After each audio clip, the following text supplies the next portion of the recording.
102,8 Radio Station. This is Mesra FM. Mesranya musik dan informasi. This is your radio. Baik, 102,8 FM San Mesra dimanapun Anda mendengarkan untuk sore hari ini kembali kita bersama Kuda yang mana? Agama Islam atau Prasore bersama dengan Bang Ude akan menemani kita hingga nanti di pukul 17.20 menit. Dan Insan Mesra yang mau bergabung nanti boleh seperti biasa melalui kolom komentar atau mungkin melalui telepon 085395350907. Sudah hadir Bang Ude. Assalamualaikum Bang Ude. Waalaikumsalam warahmatullahi wabarakatuh. Ya, ada Nanda Sikri nanti akan mengawali dengan tadarusnya, dan juga ada Bang Mamang yang juga nanti akan bersama kita menikmati dialog ini. Ya. Oke. Polisi bu sila Bang Mamang di sini. Nikmati. Ya. Harus sekali kabel dia. Harus dikontrol suaranya Bang Ude ini. Karena masjid lagi monitor semua ini. Oh begitu kan? Iya. Ya, silakan. Ya, alhamdulillah. Sikri. Alhamdulillah. Ya, Anda Tikrillah.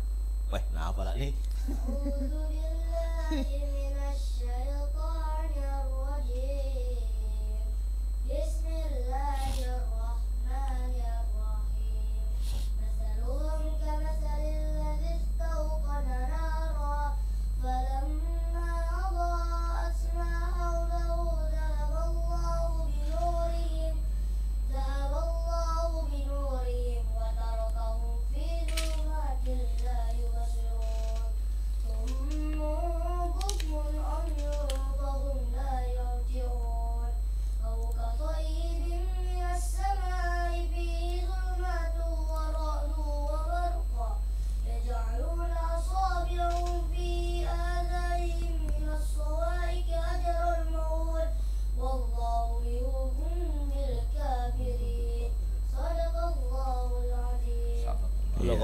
Masya Allah, luar biasa. Sudah ada perkembangan ya. Iya.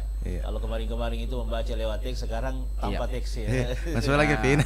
Dia belum mengislamkan teknologinya. Iya. Ya. Baik. Hari ini akan terkait dengan Lailatul Qadar. Iya, betul. Lailatul Qadar. Lailatul Ini Qadar ya. Iya. Sering menjadi perbincangan memang di setiap bulan Ramadan. Bahkan ada yang bilang bahwa ada hari-hari tertentu. Inilah yang ditunggu-tunggu. Ya, ada. Lailatul Qadar. Ya, ada dua itu Bang Ude. Lailatul Qadar dengan Lailatul Terigu. Lailatul Qadar dengan THR. Ya, THR. Adakah? THR tatapan hari raya. Baik, kita mulai mungkin dengan fadilah untuk malam yang ke 19 ya. Ya, baik, insya Allah. Iya. Bismillahirrahmanirrahim. Assalamualaikum warahmatullahi wabarakatuh. Alhamdulillah wa syukurillah wa la hawla wa la quwata illa billahil aliyil azim. Amma ba'du. Insya Mesra, sebentar malam memasuki malam yang ke-19 di bulan suci Ramadan. Ya, makin hari makin mendekati kita dengan satu Syawal, dan makin akan meninggalkan kita Ramadan. Maka kita genjot terus untuk senantiasa beribadah kepada Allah Subhanahu wa taala. Makin banyak. Ya, sebentar malam temanya di seluruh wilayah Kota Parepare adalah Lailatul Qadar, atau malam diturunkannya, atau malam turunnya Lailatul Qadar, atau malam kemuliaan di sisi Allah Subhanahu wa taala. Dengan fadilah sebentar malam, siapa yang beribadah sebentar malam, malam ke-19, maka Allah akan mengangkat derajatnya ke surga Firdaus. Nah, inilah surga yang selalu kita minta kepada Allah Subhanahu wa taala. Dan inilah surganya Rasul sallallahu alaihi wasallam, ditempatkan dalam surga Firdausnya Allah Subhanahu wa taala. Jadi surga saja ada tingkatan-tingkatannya. Jadi orang yang beribadah sebentar malam, tarawih, tadarus Al-Quran, menghidupkan malam-malam Ramadan, dengan catatan, dengan niat bahwa iman dan takwa kepada Allah, maka inilah yang diberi derajat surga Firdausnya Allah Subhanahu wa taala. Semoga kita dapatkan semua itu. Bang Maman, Insya Mesra, Bang Dimas, dan seluruh pendengar yang berbahagia. Amin ya rabbal alamin. Amin. Berarti tingkatannya harus bertakwa, tidak asal tarawih saya nanti malam beribadah saya, tapi orang yang beriman dan takwa dengan penuh keikhlasan. Kan gini, bahwa semua amal ibadah itu dan semua ibadah yang kita lakukan kuncinya adalah di keimanan dan ketakwaan kepada Allah. Maka Ramadan itu mulia betul Ramadan, tapi tidak ada kemuliaan bulan Ramadan bagi orang yang tidak beriman. Tidak ada artinya. Coba kalau tidak beriman, tidak puasa itu. Gambaran orang yang paling gampang dilihat beriman dengan tidak beriman itu apanya Bang Ude? Iya, dilihat daripada tingkat ibadahnya, amalannya. Oh, amalannya. Nah, makanya itu Al-Qur'an itu memanggil kita dengan perkataan alladzina amanu kutiba alaikumusiyam. Itu panggilan iman untuk berpuasa, bukan panggilan Islam.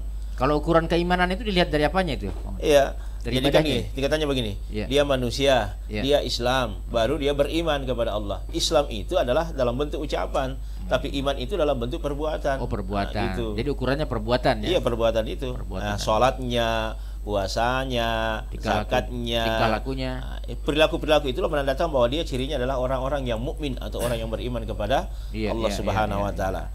Jadi kalau landasannya iman kepada Allah, maka itulah yang didapatkan surga firdausnya Allah Subhanahu wa taala. Jadi bukan dalam bentuk ucapan saja. Ucapan itu ringan. Iya. Gampang dibuat ya. Gampang sekali di kita. Coba download di Google dapat. Iya, tidak ada masalah. Misalnya kalau kita mau apa saja, mau jadi apa saja, kita di Parepare. Kalau dalam bentuk politik ya, misalnya, itu enak saja kita berjanji kan? Iya. Enak saja kita mengungkapkan janji-janji itu, tapi realisasi janji itu, itu yang sulit. Iya. Itu yang susah itu. Apalagi dengan materi yang cukup, ya kemungkinan besar bisa duduk. Bisa. Iya. Bisa, kenapa tidak? Memang kosnya politik itu mahal. Tapi belum berarti didudukan DPR derajat dinaikkan belum. Itu hanya derajat pada sisi manusia. Tapi pada sisi Allah Subhanahu wa taala kan Allah katakan begini, innallaha la dalam hadis qudsi ya, innallaha la yansuru ila suwarikum wa ila ajsamikum walakin yansuru ila qulubikum wa a'malikum. Bahwa sesungguhnya Allah itu tidak pernah memandang daripada bentuk dan rupamu. Masuk makna bentuk itu adalah posisimu, jabatanmu, kekayaanmu. Yang kedua, rupamu adalah gagah atau tidak. Bukan itu yang dilihat oleh Allah. Tapi walakin yansuru ila qulubikum, tetapi Allah itu melihat daripada kita adalah qulubikum wa amalikum, hatimu dengan perbuatanmu, kan itu yang dinilai. Iya. Tapi manusia sekarang ini kita lihat kalau banyak warna, naik mobil bagus, apalagi mau calon, banyak orang mendekat. Tidak mulia manusia karena kekayaan, tidak mulia manusia karena jabatan, posisi, banyaknya temannya, hebatnya di media sosial, statusnya di media sosial bagus. Followernya banyak, bukan subscribernya banyak, bukan itu yang dinilai. Tapi apa kata Allah? Inna akramakum indallahi atqakum. Yang mulia dalam pandanganku itu adalah siapa yang paling bertakwa di sisiku. Itulah. Makanya inilah bentuk perdagangan yang tidak akan pernah merugi, iman dan takwa kepada Allah Subhanahu wa taala. Apalagi kalau terkait dengan Lailatul Qadar, jelas. Yang didatangi adalah orang-orang beriman. Masa orang-orang tidak beriman baru didatangi? Pantas itu beribadah, orang-orang beriman kasihan menunggu, lalu mereka tidak dapatkan itu, bukan itu ya. Dengar saya dengar istilah bahkan nemak boto maka rezeki anak soleh. Ya kan begitu. Itu istidraj ya, hati-hati yang begitu. Bukan rezeki anak soleh. Rumah yang penuh berkah menjadi Pak Baratu Kak Naseng. Ya, bukan itu di situ ya. Agak gede halal lah maka rezeki anak soleh. Iya. Apa sebenarnya yang dimaksud dengan Lailatul Qadar itu Bang Ude? Lailatul Qadar itu malam yang mulia maknanya. Qadar itu ketentuan Allah. Jadi malam penentuan maksudnya. Jadi kalau Quraisyab itu menjelaskan Lailatul Qadar itu bermakna malam penentuan, maknanya adalah malam itulah ditentukan urusannya manusia. Apa yang ditentukan pada malam Lailatul Qadar? 1, ditentukan rezekinya.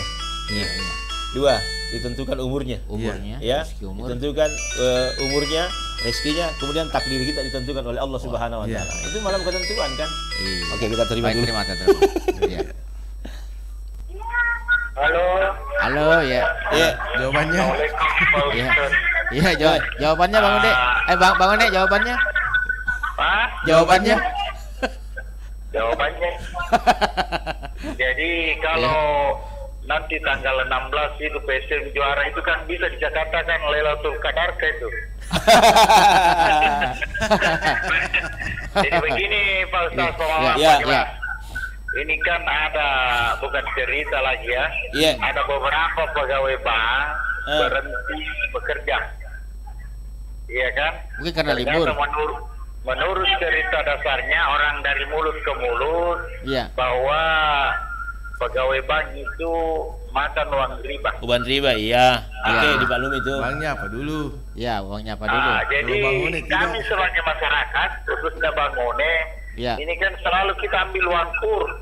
Kan uang kur ada di BRI. Bunganya tidak terlalu tinggi, tapi itu dipakai modal. Maksudnya bagaimana hukumnya itu, karena banyak masyarakat mau mendapatkan uang-uang yang tidak bunga. Sebenarnya dari mana? Sebenarnya kita mengharap ini Basnas itu memberikan ke masyarakat ya minimal 5 jutaan dulu supaya bisa dipakai berusaha. Karena kalau ada begitu, ya itulah namanya Lailatul Qadar yang kita dapat. Supaya kita bisa paling tidak bulan ini mengembangkan jual-jual nasi kuning apa kita kan begitu. Iya. Oke Pak Ustaz, Assalamualaikum. Waalaikumsalam. Iya, sistem perbankan di zaman Nabi itu adalah yang dipakai di situ adalah zakat sebenarnya, zakat mal. Zakatnya yang diputar. Iya, zakatnya itulah yang diberikan. Itulah makanya di zaman pemerintahan Khalifah Umar, Utsman, Ali bin Abi Thalib sampai kepada dinasti Abbasiyah Umayyah itu ada Baitul Mal. Sekali lagi yang pernah kita sampaikan, Baitul Mal itu sangat berfungsi, bahkan bisa menghilangkan praktek perbankan yang sesungguhnya. Tapi kalau kita mengatakan bunga bank itu riba, ini pernah saya perdebatan juga ini. Iya, perdebatan masih ikhtilaf sebenarnya ya. Karena ada 2 profesor waktu kita selagi seminar itu di Matlau Anwar, termasuk Prof almarhum Arifuddin Cawidu, termasuk Prof Umar Syihab, kakaknya Quraish Syihab, itu mengatakan bahwa tidak termasuk riba itu bunga bank. Sebenarnya ambil kur itu adalah kredit usaha rakyat, itu membantu rakyat sesungguhnya, maka yang diambil uang itu dibelikan modal. Uang itu dijadikan modal untuk membeli barang. Jadi yang dicicil adalah barangnya. Maka itu tidak termasuk riba. Yang masuk riba itu adalah uang dengan uang. Itu harus dipahami dulu. Lalu kalau banyak pegawai bank yang keluar karena dia makan riba, ya perjelas. Uang apa yang kau makan? Iya. Kalau dia ambil BTN, maka yang dicicil adalah BTN-nya atau rumahnya. Itu tidak masuk riba yang begitu. Ya, mudah-mudahan Bang belikan mobil, lalu dicicil mobilnya. Tidak masuk riba. Mudah-mudahan MTR bisa masuk juga ini masyarakat tanpa riba. Iya. Makanya sekarang sudah ada syariah yang seperti itu. Halo? Itu terlalu apa ya? Oke. Iya. Ada apa Bang? Ada. Silakan. Iya. Ya, Baju Barat silakan. Assalamualaikum warahmatullahi wabarakatuh. Waalaikumsalam warahmatullahi wabarakatuh. Baju Gigi Barat, Pak Sapir. Alhamdulillah. Ya. Wasyukurillah. Sehat walafiat. Amin. Alhamdulillah. Sama juga sama Pak Joko. Ya, amin. Di persoalan riba. Iya. Utang piutang. Riba. Minjam meminjam. Jadi dia ini kayak adalah ambil berusaha kan boleh juga terus. Iya. Kan merupakan yang dana guri ini kan yang sudah berlebihan. Artinya saya rasa yang dimaksud dengan riba ini yang memberatkan, tetapi yang tidak memberatkan ini saya anggap bukan riba. Kalau menurut saya, dan persoalan riba ini sebenarnya awal muasal dan anggap riba ini yang kayak ini yang koperasi harian yang ada itu ambil 1 juta kembali 1.200.000 ini kan di atas daripada sistem ekonomi yang riba lah. Itu nanti baik. Kalau riba itu tidak seperti memperkosa ibu kandung. Kita paham dosanya. Iya, dosanya seperti itu. Iya. Tapi kalau persoalan uangku, saya rasa saya ini adalah pelanggan dan saya anggap itu tidak memberatkan, maka saya anggap itu bukan riba. Iya. Kemudian kalau sama ke sana Pak, beberapa malam yang lalu saya menghadiri sebuah acara tausiah, ada ustaz berceramah dan membuka tanya jawab. Pada saat itu saya tidak bertanya karena ini persoalan syirik kan sama tahu masuk ustaz syirik dia menyampaikan kepada jamaah bahwa tidak ada itu setan. Setan itu hanya sifat. Dan dalam surat An-Nahl itu dinyatakan bahwa setan ini adalah berwujud. Maka tidak akan disampaikan kepada sesama manusia, maka ketika sana berakhir maka masih Pak setan itu berarti setan ini ada wujudnya. Maka masih Pak setan itu. Jadi makanya kalau Ustaz memang ada kemasukan untuk makin kaya ada kapan mantul cakar lututnya ke pendengar sih.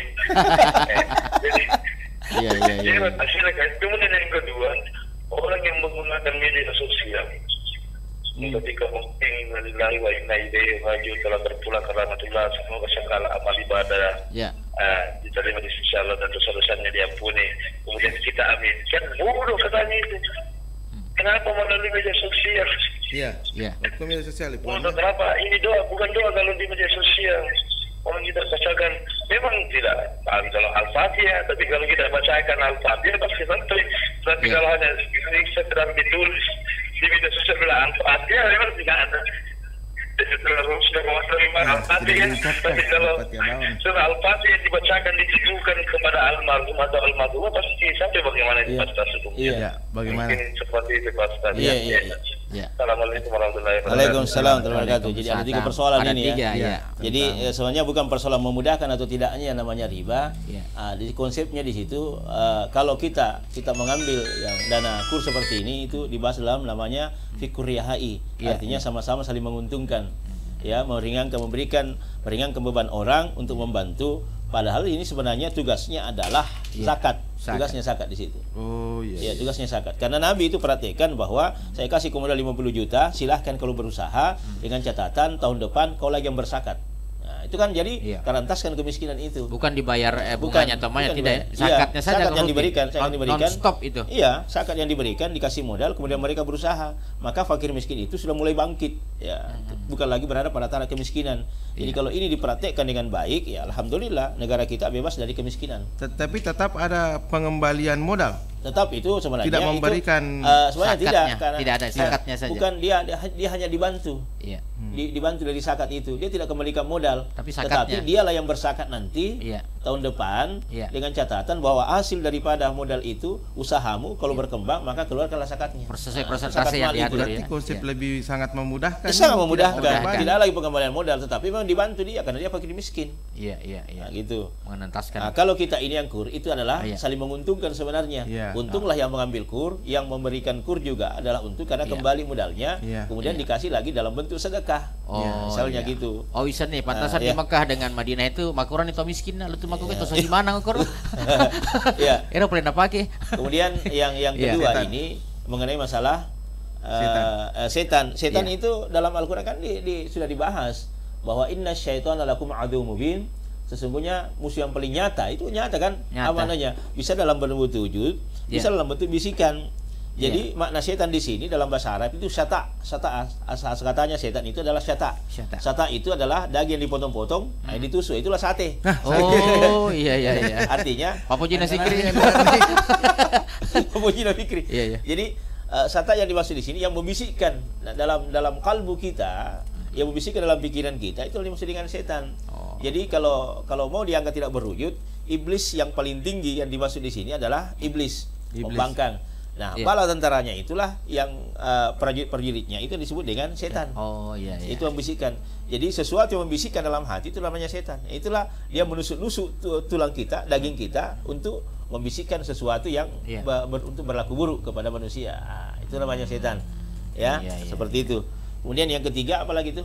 Tadi mengenai masalah sepertinya cuma riba sama dengan setan tadi. Saya juga ingat 3. Iya, yang ketiga mungkin mudah-mudahan Anda bisa mengingatkan. Iya, mudah-mudahan bisa diingatkan. Di Facebook lah, diingatkan di Facebook. Oh, yang Facebook, yang memberikan Facebook, mengaminkan di media sosial. Yang di Facebook. Nah, iya. Iya, ada salahnya itu berupa doa. Dia kan tulis begitu kan sudah niatnya bahwa yang meninggal ini berarti dia sudah mengatakan lahul al-Fatihah. Lalu dia baca, maka sampailah kepada orang mati. Tapi dia tulis dia hanya kalau dia menulis saja di Facebook, menulis saja di medsos, itu enggak, itu hanya ungkapan. Tapi belum membaca. Kalau dia menyatakan laha al-Fatihah atau lahu al-Fatihah, berarti dia hanya mencoba untuk mengingatkan kepada orang yang membaca, kirimkan al-Fatihah. Tapi kalau dia tidak membaca, maka tidak sampai. Iya. Berarti al-Fatihahnya cuma sekedar kata al-Fatihah, bukan isi dari kandungan al-Fatihah itu sendiri. Bukan. Jadi kalau saya mengatakan al-Fatihah, lalu saya tidak membaca, tidak ada artinya. Itu hanya ungkapan saja di medsos. Kalau saya membacanya dia hanya kalau saya membaca dengan terkait dengan orang yang meninggal itu dan dipasang di medsos, lalu saya baca untuk dia, itu sampai. Tapi saya yakin niatnya yang memposting itu sebenarnya bukan berdoa, dia mengajak Untuk membaca itu untuk maksudnya kan gini. Maksudnya kan memang sudah samannya memang seperti ya. Bentuk simpati sebenarnya. Iya. Saman kita memang begitu. Dulu kita kalau ada meninggal dunia, paling-paling pergi ke rumahnya orang sampaikan. Ya meninggal. Dulu setelah itu berkembang lagi ada radio. Iya. Maka diumumkanlah di radio. Iya kan? Setelah ada yang namanya Android, selesai. Diumumkan. Semua ada di situ. Tersebar. Disebar ya. Itu artinya makna pemberitaan saja menggantikan segala sesuatu yang mungkin kita jauh lebih baik sekarang dengan adanya Android. Itu penyampaian. Tapi ketika disampaikan di medsos selalu diungkapkan dengan Al-Fatihah, itu ungkapan ya. Jadi orang yang membaca bisa saja mengaminkan. Berarti kenal lagi ini bijak dalam bermedsos. Itulah. Iya. Itu. Ya. Baik. Silakan. Halo Pak Ustaz. Halo. Kembali ini mengenai dukun-dukun ya. Siapa kita Saya dukun PSM jadi juara. Dukung itu bukan dukun. Ini kan kadang kita biasanya malasaki atau bagaimana itu kan kita kadang percaya yang namanya dukun begini. Sihir. Iya. Ya, itu dalam hukum Islam itu bagaimana Pak Ustaz, kan kadang orang kalau sudah diruqyah kan? Iya. Kan diruqyah mati ini makada nih. Iya. Ya numanuka kan begitu. Gerika nggak bembe. Itu bisa terjadi bila setan itu jin. Ini bisa mempercaya begitu.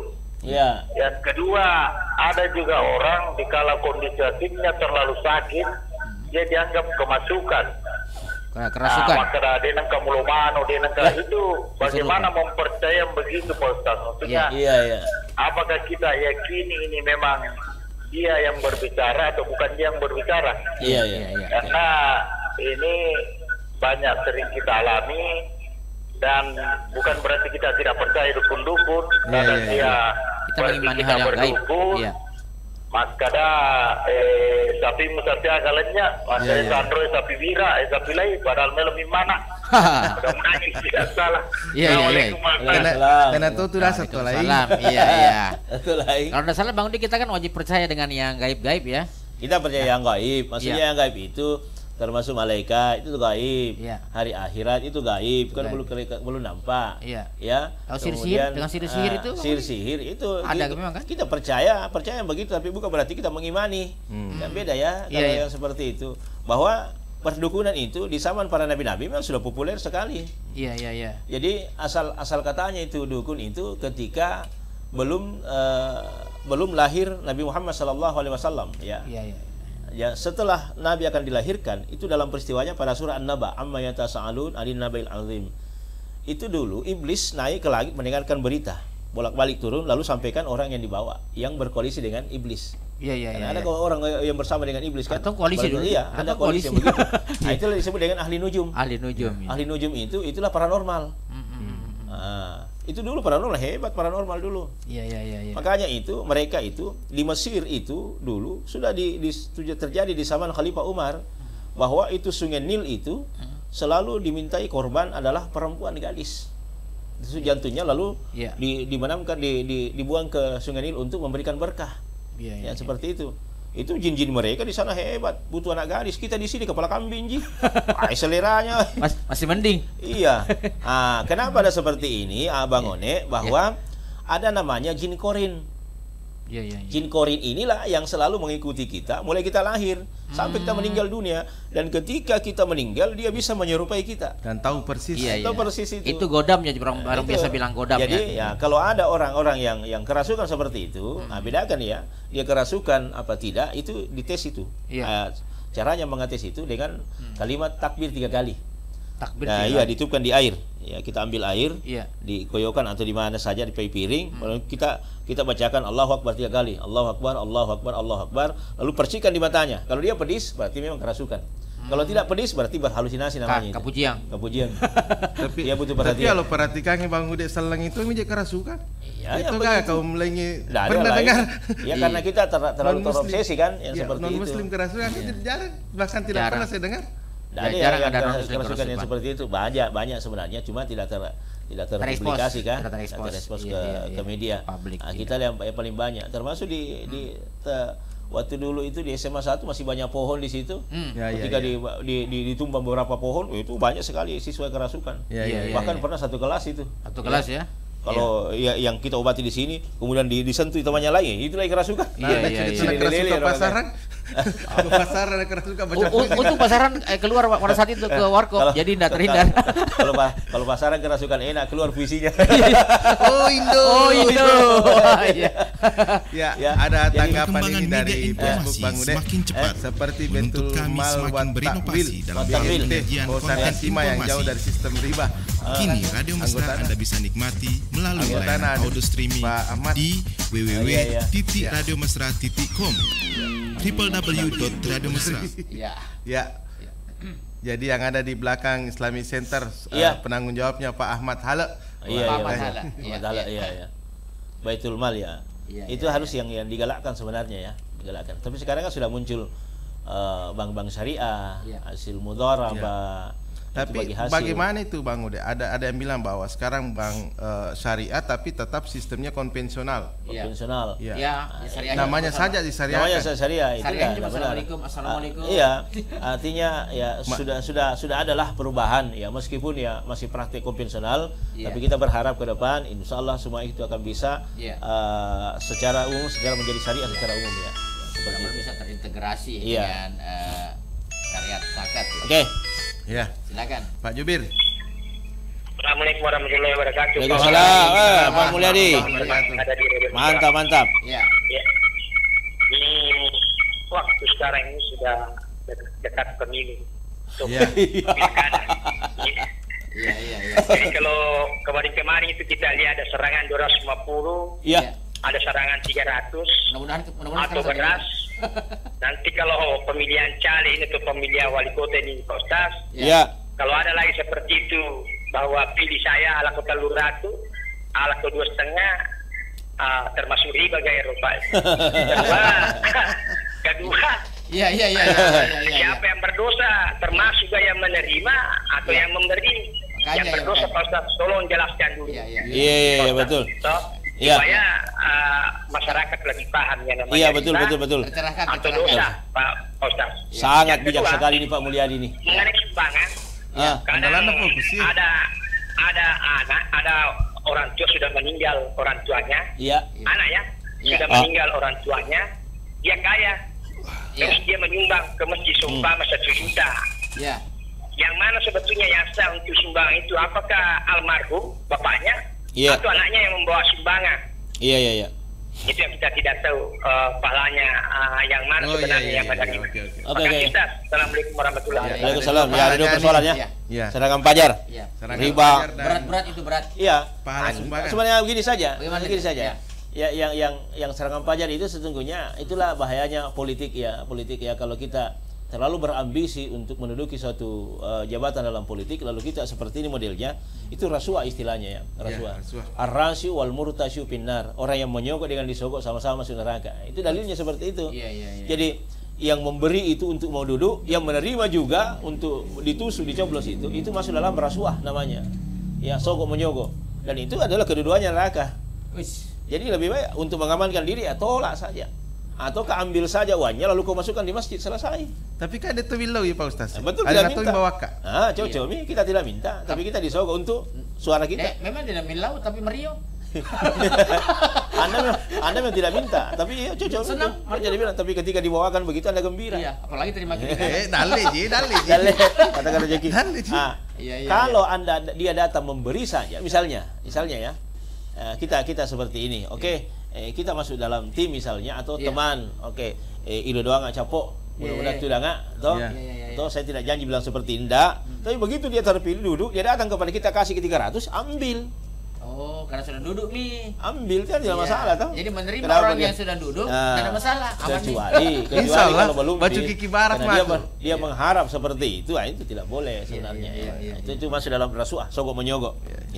Itu namanya bukan lagi riba. Itu tuh neraka tempatnya yang seperti itu. Ya. Kemudian almarhum, kita menyumbang atas nama almarhumah. Bagaimana sumbangannya itu? Kalau anaknya yang menyumbang atas nama almarhumah kedua orang tuanya, maka 3 yang didapat. Pertama, dapat pahala kedua orang tuanya. yang kedua dapat pahala dia anaknya itu yang menyumbang itu dengan keluarganya, yang ketiga anak itu dicap sebagai anak yang berbakti kepada kedua orang tuanya. Jadi ada 3 yang didapat itu. Jadi kenapa? Dalilnya itu kita idza matal insanu inqata amaluhu illa min salasin waladun sholiha, anak saleh yang selalu diterima doanya oleh Allah, yang mendoakan kedua orang tuanya. Jadi inilah perlakuan kita kepada orang tua yang sudah meninggal. Jadi makanya itu Allah mengatakan birrul walidain, berbaktilah kepada kedua orang tuamu meskipun dia sudah meninggal dunia. Caranya itu dengan doa. Maka doa itu juga bisa dilapaskan dalam bentuk sumbangan. Silahkan. Yang seperti itu. Orang Malaysia bilang beli 1 percuma 3. Jadi anggapan begini, kalau begitu saya lebih baik menyumbang mengatasnamakan orang tua daripada mengatasnamakan saya pribadi. Lebih baik begitu, karena kita masuk dalam kategori berbakti kepada kedua orang tua. Dapat gratis. Alangkah sia-sianya, alangkah ruginya kita orang tua meninggalkan harta benda banyak kepada kita. Lalu kau tidak menyumbang atas nama orang tuamu, egois sekali. Makun ni apa masih gisi DP bolaku Bang Ude. Megala tu mati mau nyumbang? Alhamdulillah. Bukan orang mati menyumbang anaknya kan. Sumbang almarhum kak. Makanya maju tuh. Si Nangi gratis kos sejumai. Nangi maju mesti gina. Diperuntukkan memang. Iya. Assalamualaikum. Waalaikumsalam. Tadi dari lanjut lagi ini Bapak Satria. Bapak Satria silakan. Tapi Pak Ustadz, ini ada 2 pertanyaan saya Pak Ustadz mengenai dengan salat. Ini kan kalau kita malam Jumat kan kita diperbolehkan melakukan sujud tilawah. Yang saya pertanyakan, kadang juga ada sebagian masjid yang tidak melakukan salat sujud tilawah. Hukumnya sujud tilawah. Salat subuh malam Jumat sujud tilawah. Ada juga yang melakukannya. Saya pertanyakan, ini apakah itu sah? Yang tidak. Kalau kita tidak melakukannya tilawah. Hukumnya sujud tilawah. Hukum sujud tilawah ya. Dan ada juga sebagian juga saya lihat imamnya yang tidak sampai membacanya surah Waqiah, suratul Sajadah. Itu malah kadang ada yang tidak sampai melakukan surah-surah untuk sujud tilawah itu. Apakah itu sah salatnya Pak Ustaz? Dan yang kedua ini, kadang kalau saya melakukan salat fardu subuh Pak Ustaz, saya lupa salat melakukan doa kunut. Kadang kalau salat subuh kadang kita membacakan salat doa untuk doa terakhir itu Pak Ustaz. Kunut Pak. Itu Pak Ustaz, makasih banyak. Assalamualaikum. Sebelumnya Pak Ustaz, kita menyapa dulu Ibu Asnita di Enrekang, warga Maspul, dan ada Pak Dewan juga, Pak Dr. Kamaludin Kadir. Alhamdulillah. Amin. Silakan dijawab. Yang pertama sujud tilawah. Sujud tilawah itu hukumnya kan sunnah, maafkan. Nabi memang tidak pernah meninggalkan yang seperti itu. Bahkan dia mengatakan tidak, Nabi pernah juga tidak melakukan sujud tilawah. Tetapi intinya di sini bukan hukumnya wajib. Jadi boleh tinggalkan. Jadi kalau misalnya kita mau malam Jumat tiba-tiba mau sujud tilawah, tidak hafal ayatnya, jangan dipaksakan. Mau di apa? Kalau misalnya hanya kita hafal surah Al-A'la, Ad-Duha, itu saja. Tidak ada masalah, boleh tidak melakukan sholat sujud tilawah. Yang penting Anda memang betul tidak tahu dan tidak bisa baca ayatnya. Ada juga yang sama dengan masjid begitu juga ya? Iya, sama dengan masjid. Imam tidak tahu ayat, tidak hafal ayatnya, atau dia hafal ayatnya saja surah As-Sajadah, hanya itu saja, dan tidak hafal hal ata alal insanu hinun minad dahri lam yakun syai'a maskura. Itu tidak ada masalah. Boleh itu ayatnya yang surah As-Sajadah dibagi 3. Ya. Kalau sudah sujud tilawah 1 kali bangkit, lalu sambung tatajafa junubuhum anil madaji yad'una rabbahum, itu sampai kepada kalimat yang berapa ayat, lalu sujud kembali, lalu ambil lagi sambungannya itu surah Sajadah yang terakhir. Itu boleh, tidak apa-apa. Ya, bagaimana kalau kita lupa dan tidak tahu, sujud saja, tidak ada masalah. Tetap sah ini ya. Tetap sah salatnya. Tetap sah jawabannya. Ya, jadi bukan wajib apa-apa itu dia meskipun tidak sampai surahnya, tetapi karena kita lupa, maka silahkan. Insya Allah, mudah-mudahan Allah ampuni apa yang kita lakukan. Ya, karena ini bukan hukumnya wajib, hukumnya sunnah saja. Kemudian yang kunut ini. Kemudian kunut dalam itu tidak ada masalah, itu juga sunnah. Kalau kita lupa enggak, tapi kalau mazhab Imam Syafi'i kita ikuti, lupa kunut tetap sujud sahwi, sujud lupa namanya. Oh. Ya, sujud lupa. Kalau kita bermazhab Syafi'i. Jadi kalau kita lupa kunut, maka kita sujud sahwi, sujud lupa. Sujud sahwi, ya, sujud lupa namanya itu. Nah, makanya itu sangat dikuatkan sekali itu Imam Syafi'i kunut. Kenapa kunut? Karena itu bagian daripada doa. Iya. Jadi ada 5 di situ. Ya Allahumma adina fiman hadid wa afina fiman. Nah, jadi kita berdoa sebagaimana Rasulullah kalau terjadi sesuatu, ada bencana alam atau ada apa, dia kunut itu. Musibah. Oleh musibah dia kunut Nabi itu. Karena itu doa. Waktu terjadi Covid itu hampir tiap hari orang kunut sebenarnya. Iya. Tiap hari orang kunut. Cuma kita yang tidak kunut. Iya. Padahal begitu kita kunut ya. Luar biasa Jumat ya, kita kunut, duhur kita kunut. Ada bencana gempa dan lain-lain. Iya. Oke. Iya, silakan. Halo. Iya. Assalamualaikum warahmatullahi wabarakatuh. Waalaikumsalam. Ya, lempang. Alhamdulillah banyak penelpon ini hari. Alhamdulillah. Iya. Karena sebelumnya pada kali ini bawang. Iya. Ya, silakan. Kalau saya kurang lengkap kalau tidak bertanya Kak, walaupun ya. Iya. Apa orang berkeliling kemana-mana saya pergi radio saja kalau sudah begini. Iya. Pak Aldi boleh mungkin langsung ke pertanyaan. Ya, oke. Karena durasi juga. Al-Quran bercerita tentang masa lalu, Oke. masa sekarang, Masa akan datang. Iya. dan masa lampau. Masa sekarang, akan datang, ya. masa lampau, masa sekarang, yang akan datang. Iya. Dan sering diceritakan setiap kali ada tausiah atau apakah bahwa di akhir zaman nanti akan turun Nabi Isa menghapus Dajjal. Iya. Pertanyaan saya, kenapa bukan Nabi Muhammad Rasulullah? Iya. Nah, itu saja bertanya singkat dan padat. Ya. Assalamualaikum warahmatullahi wabarakatuh. Waalaikumsalam. Waalaikumsalam warahmatullahi wabarakatuh. Kenapa mesti Nabi gini. Isa? Ya. Kenapa harus Nabi Isa? Kenapa bukan Nabi Muhammad sallallahu alaihi wasallam? Nabi Isa dengan Nabi Muhammad dia adalah satu nenek moyang dari Nabi Ibrahim alaihissalam. Ya, dari Nabi Ismail kemudian dari Nabi Ishak. Jadi Ishak itu melahirkan garis keturunan Yakub, Yahya, Yunus sampai kepada Nabi Isa. Isa melahirkan dua suku yang besar, Yahudi dengan Yahusa. Kemudian Ismail lari kepada Muhammad. Jadi dia. Nah, ketika Nabi Isa lahir, Nabi Isa disampaikan kepada Allah dalam Injil, "Ibadi ismu Ahmad." Akan datang satu nabi bernama Ahmad. Ahmad itu siapa? Nah, itulah ketika lahir namanya Muhammad, jadi dalam bentuk jamak. Nah, sekarang dia adalah khatamun nabiyyin. Ya, dia khatamun nabiyyin, penutup dari semua nabi. Maka dia diserai tugas untuk bagaimana membawa Islam itu ke arah yang lebih sempurna.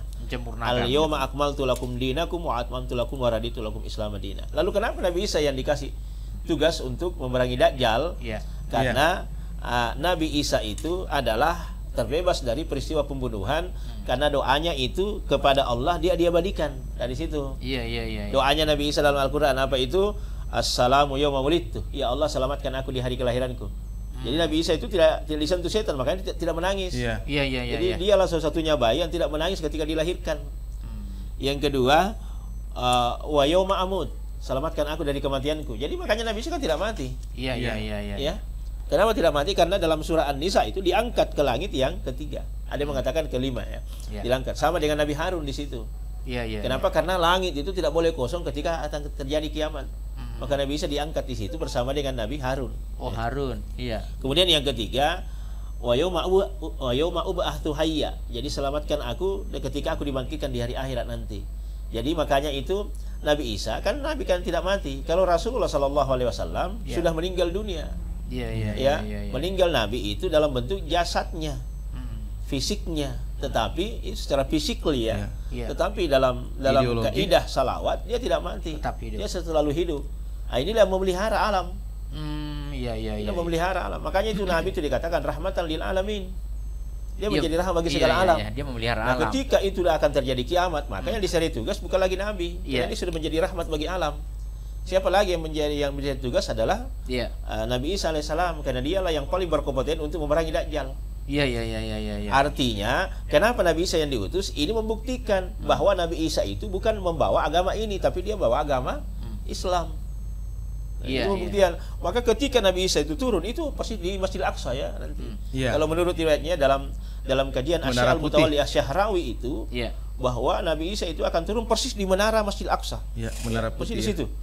Lalu ketika mereka melihat, wih itu Nabi Isa, maka Yahudi Nasrani akan bengong, wah ternyata Islam benar.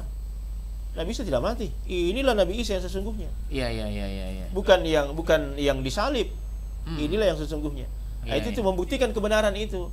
Maka bukan Nabi yang diserahkan. Kalau Nabi kan sudah selesai. Sudah. Iya, periodenya Nabi adalah Khatamun Nabiyyin, yang penutup Nabi. Penutup, penyempurnaan. Kemudian Nabi Isa itu untuk membuktikan kembali apa yang dia sangkakan oleh orang-orang Yahudi dan Nasrani, bahwa yang disalib itu adalah Nabi Isa, ternyata bukan. Maka dia turun membuktikan dirinya sekaligus memerangi Dajjal. Lalu Nabi Isa berkata, saya bukan membawa agama baru, tapi saya meluruskan Islam untuk jangan sampai Anda dikelabui Dajjal, maka saya datang memerangi mereka. Artinya memang masih ada tugasnya yang belum selesai. Masih ada tugas belum selesai. Iya. Kalau Nabi kan sudah dikatakan Al-Quran kan, al-yawma akmaltu lakum dinakum wa atmamtu alaikum wa raditu lakumul Islam madina. Disempurnakan. Jadi yang pertama kali itu sedih itu adalah Abu Bakar Siddiq. Itu pekah sekali. Itulah sahabat luar biasa, pekah perasaannya. Ketika ini turun ayat, maka Abu Bakar langsung menangis. Lalu kata Umar, kenapa kau menangis Abu Bakar? Apa kata Abu Bakar? Kau tidak baca itu ayat yang disampaikan oleh Nabi? Kau tidak dengar? Itu tanda perpisahan, Besti. Iya. Gitu kan? Itu tanda perpisahan itu. Iya. Masa kau tidak? Akhirnya mereka mulai sedih. Dan 40 hari ke belakang itu, ke depannya itu, ternyata Nabi sudah sakit-sakitan. Muncullah itu racun yang pernah dimakan Nabi di Khaybar. Iya. Ya, karena Nabi kan pernah diracuni di Khaybar itu oleh seorang perempuan. Lalu itu racunnya dahsyat sekali. Nah, kala-kala cyanida. Wah. Dahsyat sekali itu. Dan itu berarti fisiknya Nabi ini kuat. Kuat fisiknya. Di situ menandakan bahwa Nabi itu fisiknya kuat. Saking kuatnya fisiknya Nabi, dia bisa melawan racun itu. Itu sampai berpuluh-puluh tahun loh. Ya. Makanya ketika dimakan itu Jibril langsung mengatakan, muntahkan, tapi sudah masuk sebagian. Lalu dimuntahkan. Jadi bias racun itu sudah masuk ke dalam tubuhnya Nabi. Tapi karena Nabi fisiknya kuat, maka dia masih mampu menahan daripada racun itu. Iya. Fisik dan doanya mungkin. Itu luar biasa itu. Dan memang selain Nabi Isa ada Nabi Khidir juga yang. Dua Nabi ini tidak mati ya, karena mereka meminum namanya Ma'ul Hayat, air kehidupan. Iya. Itu air kehidupan ya. Jadi kalau ketika kita minum itu air, tidak akan mati-mati sebelum kiamat. Iman itu. Wallahu a'lam. Jangan kasih tahu yang mau jadi. Bang One mau cari itu Bang One. Ya. Iya. Jadi terkait dengan itu. Iya. Oke. Baik. Kita closing. Nah, kita sederhanakan bahasanya dulu Lailatul Qadar. Jadi insya mesra, Lailatul Qadar itu adalah malam kemuliaan, dan matematika Lailatul Qadar disebutkan dalam hadis bahwa asyaral akhirul Ramadan. Jadi 10 terakhir Ramadan. Kata Nabi, tunggulah Lailatul Qadar itu pada malam-malam ganjil di bulan Ramadan, asyara akhirul Ramadan di 10 terakhir Ramadan. Yang mana itu ya 21, 23, 25, 27, 29. Itu disuruh tunggu di situ. Tetapi kalau kita merujuk ke matematika Lailatul Qadar itu disebutkan 3 kali dalam surah Al-Qadar. Inna anzalnahu fi Lailatul Qadar, Lailatul Qadri khairum min alfi shahr, tanazzal wa ma adraka ma Lailatul Qadar. Jadi 3 kali. Maka hurufnya Lailatul Qadar ada 9. Berarti 3 dikali 9 berarti 27. Khairun min alfi syahrin tanazzalul malaik. Berarti lebih baik daripada 1000 bulan. Kenapa Allah memberikan perumpamaan lebih baik dari 1000 bulan? Makna 1000 bulan itu karena orang Arab dulu itu menganggap dirinya paling hebat kalau dia memiliki uang 1000 dinar. Iya. 1000 dinar. Oh, itu kaya sekali 1000 dinar. Masuk 1000 dinar itu 1000 kepingan emas. 1000 kepingan emas. 1000 kepingan emas itu sekitar berapa gram itu? Konglomerat itu. Iya, kaya sekali. Konglomerat. Sehingga turunlah ayat menjelaskan itu. 1000 dinar. Inna anzalnahu fi Lailatul Qadar wa ma adraka ma Lailatul Qadar. Lailatul Qadar khairun min alfi syahr. Lebih baik, masih ada yang lebih hebat daripada kalian itu kata Allah. Apa itu? Lebih baik kalau kau beribadah di malam terakhir Ramadan, kau mendapatkan Lailatul Qadar, itu lebih baik, khairun min alfi syahrin tanazzalul malaika, lebih baik daripada 1000 bulan. Itu menandingi daripada 1000 dinar. Jadi makna 1000 bulan itu bisa bermakna tidak terbatas. Bisa bermakna 1000 miliar. Bisa bermakna 1000 triliun. Yang banyak artinya tidak terhingga. Ya, begitu. Jadi itulah makna-makna yang harus kita perbaiki sehingga kita termotivasi untuk beribadah di 10 terakhir Ramadan nantinya. Kemudian fadilahnya sebentar malam insyaallah, siapa yang beribadah sebentar malam, Allah akan mengangkat derajatnya di surga firdausnya Allah Subhanahu wa taala. Semoga umat Islam mendapatkan ini semua dan kita tetap termotivasi untuk beribadah kepada Allah Subhanahu wa taala. Demikian beliau itu hidayah. Assalamualaikum warahmatullahi wabarakatuh. Waalaikumsalam warahmatullahi wabarakatuh. Terima kasih Bang Ude untuk hari ini pencerahannya, dan Insan Mesra program ini bisa kembali disimak di YouTube Radio Mesra Kota Parepare dan tentunya juga di pukul 6 pagi insyaallah. Dan untuk yang menelpon, kita maaf pada keterbatasan waktu. Sampai di sini, wabillahi taufiq wa hidayah. Assalamualaikum warahmatullahi wabarakatuh.